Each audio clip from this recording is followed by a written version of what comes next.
All right, so next up is chlamydia, the big C. It's not called that, but got to do something to entertain myself, right?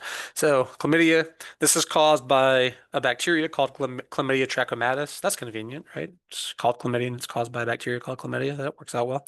So, a lot of these diseases, and chlamydia is one of them, it's asymptomatic early on, which can be bad.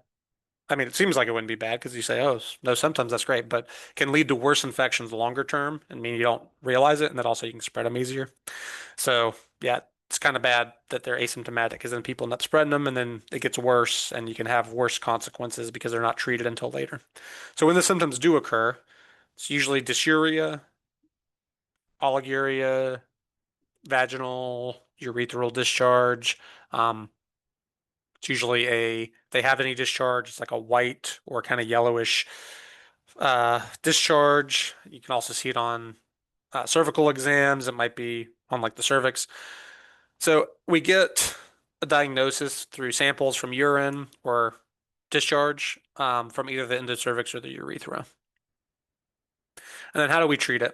The most common treatment is just azithromycin. Azithromycin is a very common antibiotic we use. So it's used for a lot of things, and it's one of the most effective antibiotics we have for chlamydia. There are others that are used. So some other ones you might see are things like doxycycline or levofloxacin. Those are also common, but azithromycin tends to be the most used. And then some side effects to just be aware of. Again, there's common side effects for all antibiotics that are like GI upset.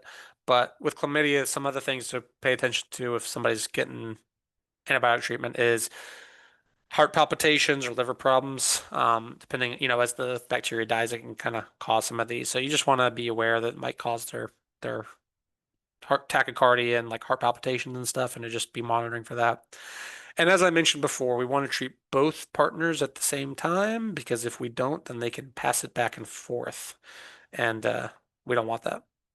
So then that's it for this one. Again, some of these are kind of short. Next up will be gonorrhea.